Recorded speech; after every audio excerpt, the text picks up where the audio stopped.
portal.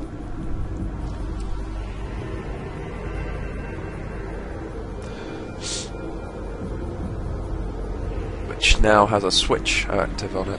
We can scan this thing. What does it say? Solar lens. Whoa. I was going to say this should be added to. Maybe not. Okay. Maybe I have to scan an active one. Okay. Well, there's the portal. And I will see you guys next time on Let's Play Metroid Prime 2.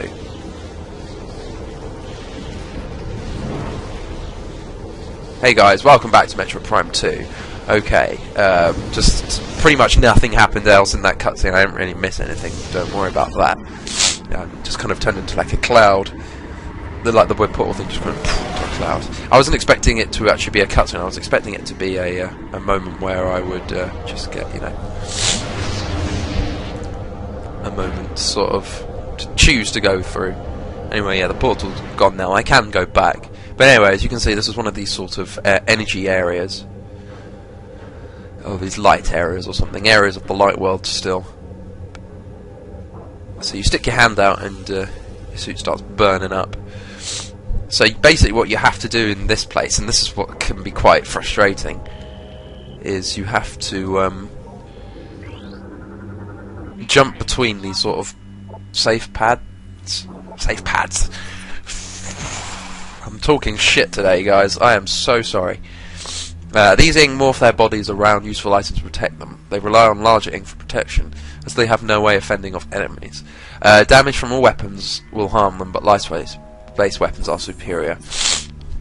That kind of gives some sort of inclination as to the sort of weapons we will be seeing later. So anyway, the second you go out, look how quickly your health goes down. It goes down really quickly. So let's just scan a crystal.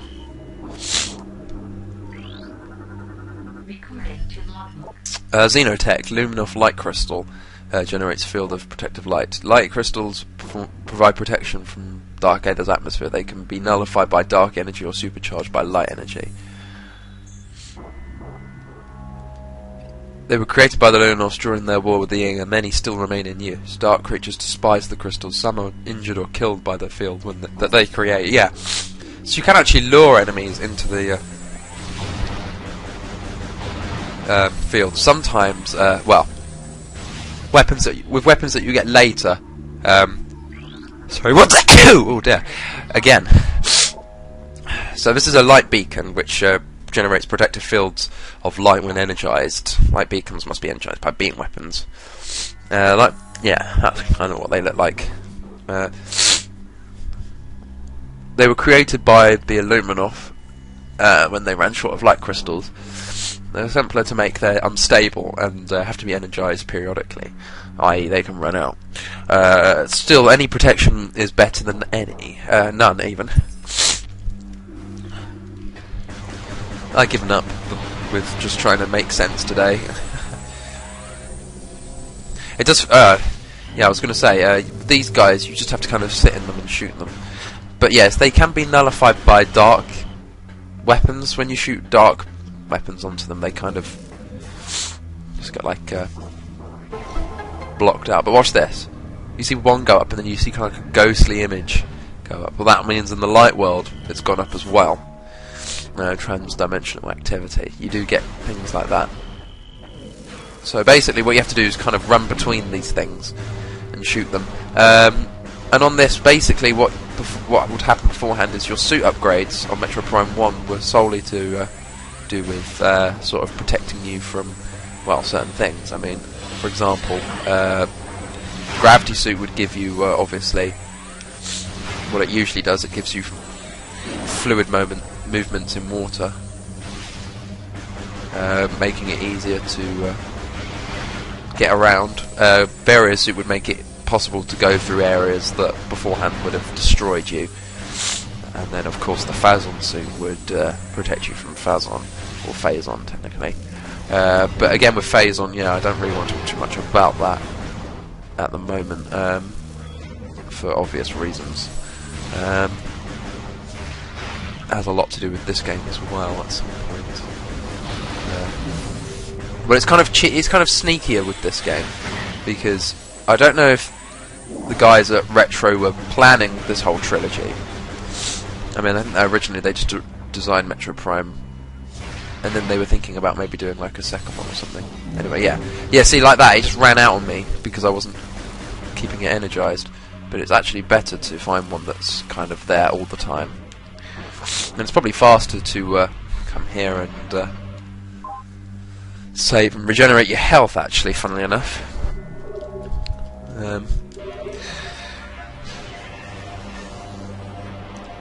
Actually, no, it would have been faster to stand around, but, you know, it's nice to make an actual save.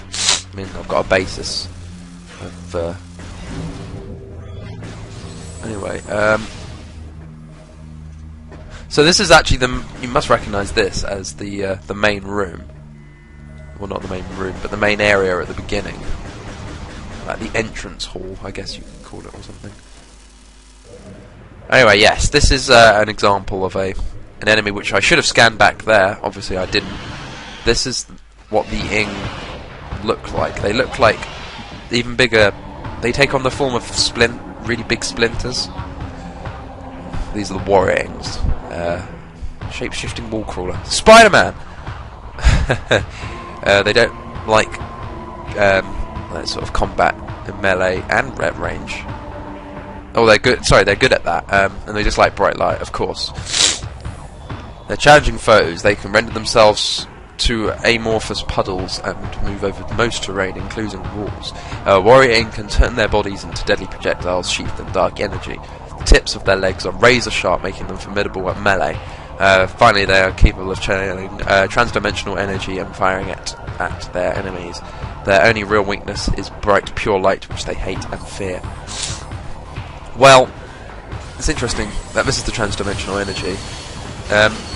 What was that I was going to say? Yeah, about the weapons, I guess I could talk about that. Obviously, because you get a light and dark world, you can imagine you're going to get light and dark weapons. Get out of the way of that.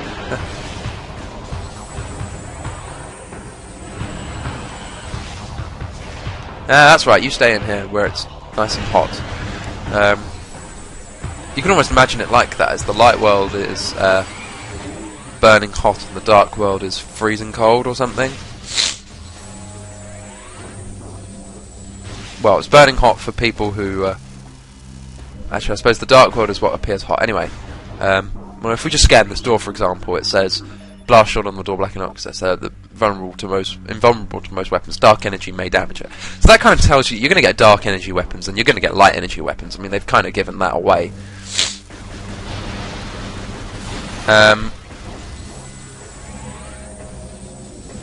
So yeah, but like I was talking about with the crystals, light energy energizes it. In fact, I think it permanently energizes it. Obviously, light. What happens is when you shoot one of these with a light crystal, it kind of gives you faster regeneration, and it lasts longer. Plus, it also hurts enemies more drastically when they enter. But then the final beam that you get is an interesting combination of the two. I'm not going to tell you what that's called. No, I'm spoiling that. And it's interesting because it has a lot to do with the Echoes part of the game, which basically is to do with sound and stuff. Sound becomes important because obviously on the first game, if you've played it, you'll know about the fact that there are visors and stuff. You get, for example, the sort of X-ray visor and the like the thermal visor and stuff. And that was, it's not exactly not been done before in a Metroid game to have a visor. They had X-ray visor on Super Metroid, but what I was going to say. Yeah, so if they had X-ray visor on Super Metroid, then I could come back here and get an energy tank in the light world. I don't know why I didn't do that. Oh well, there are plenty of opportunities to go back between light and dark. But anyway, yeah, like I was saying about this other beam, I'm losing track of whatever the hell I'm talking about. This beam is a combination of light and dark, and that's the best one because it gives maximum energizing randomly. I don't know why, because it's part darkness. But it gives maximum energizing to like these, to like your crystals and stuff. And it also draws enemies in. They actually automatically come in. But like I mentioned about an ammo system, there is a big old ing there which can jump really far. If that's not a clue as to what this enemy is, you know, you're pretty thick. Jump Guardian, well, yeah. Let's just get a good scan on it. Powerful metamorph with enhanced jump abilities, able to generate shockwaves, basically. Basically has the space jump boots upgrade somehow. I don't know how the hell they hold these powers, but anyway. So it can jump really far and obviously create shockwaves. And it can shield itself to protect itself, obviously. It cannot maintain the shield indefinitely. Concentrated weapon. Weapons fire is the only way to beat it, but that has to be when the shield is down. But yeah, that's the shield. It gets a bit annoying later when it just keeps jumping around. It makes it really hard to hit. Basically what you want to do is wait for it to jump up somewhere and kind of pummel it while it's there, if you can. But the great thing about the Dark World is often the bosses have, I'm not going to say always because they don't always, but often the bosses have these sort of arenas where they've got a nice light crystal in the middle to stop you from burning up. I can think of one later on where there is literally no protection, and it's really frustrating. A lot of the enemies like that are quite annoying. So that's unfair that he can fire this dimensional energy at me and I can't even get a good lock on him from there. Oh, that was petty.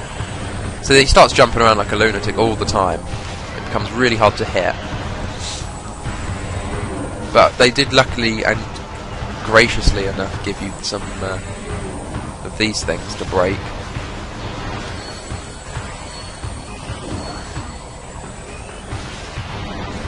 So I'm hoping one of these will give me some more missiles. Okay, this is like an example of when he's easy to hit. Just don't go too mad with the missiles. See, this is when he like gets a bit crazy. So you kind of just have to kind of keep an eye on him, see where he's going, and then fire a missile or two. You like to fire a missile or two. I like to shoot a missile or two. Oh my god! See, when he does stuff like that as well, it becomes really frustratingly hard to hit. But that's what your missiles are for, I guess. You're supposed to kind of do stuff like that. I knew I had him there, just about. So of course now he'll disintegrate a bit, fall to pieces, and then give me a shed load of good stuff, including a gold energy thing, which gives you back a full health bar if you've lost one. Obviously, I think at this point I was meant to have 2 energy tanks. Obviously, forgot that one. See, I kind of was disappointed with Samus's look in this one. She looks kind of just more streamlined than she did in the... Well, let's see. In terms of the way that they've done this suit, I mean, in Super Metroid they made it really blocky, and I wasn't ever fond of that look at all. Really just too blocky. Metroid Prime 1, I think is when they got it right. Metroid Prime 2, they kind of slimmed it down a bit, which is fine. And they made everything a bit smaller. But, oh yeah, you can kill these things for some light if you can fucking well hit them.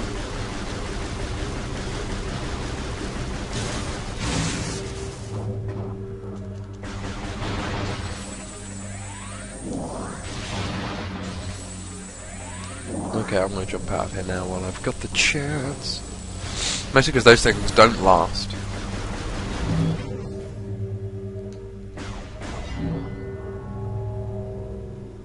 I'm just trying to think what do you need to do? Oh, this is where. Oh, I remember what you have to. What we have to be doing now. Okay, so this is going to be where it kind of comes to the point where you're changing areas now. So once you've just like gone into the dark world, often what you have to do is alternate between the dark world and the light world, picking up items as you go along.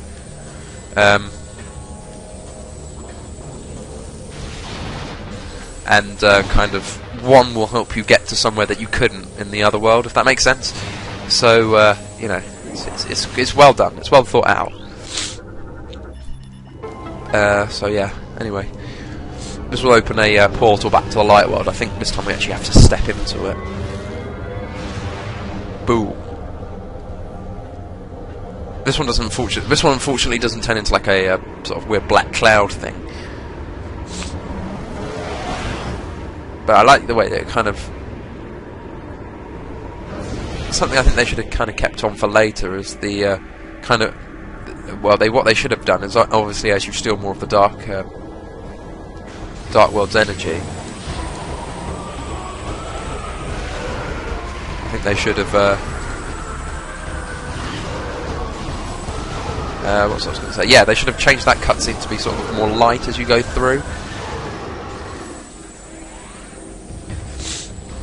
Maybe that's just my opinion on it. So anyway, now we've done that. Unfortunately, there's nothing we can do in this room as of yet, except get a missile upgrade, which is cool. If I could get into the goddamn bomb slot.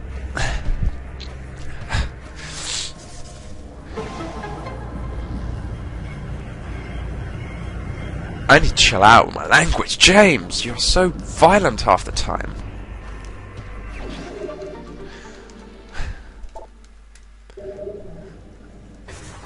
Anyway, let's come on down here through this door. So I'm assuming that this... Oh, I know where this comes out. Yeah, obviously, this is going to take us...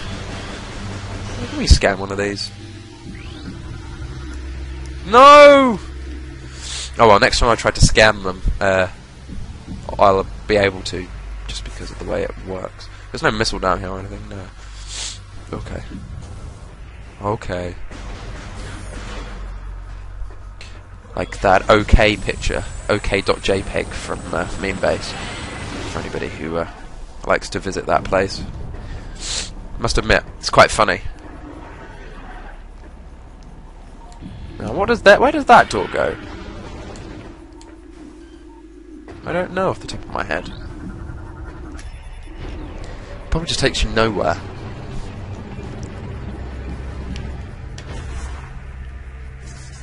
Oh, good. It doesn't. It's not made out of bendenzium. Bendenzium is like the most irritating. Oh, it's a map station. Bendenzium is the most irritating substance they've ever put in a Metroid Prime game. Only power bombs will break it. It's like the power bomb blocks. It's like a lot of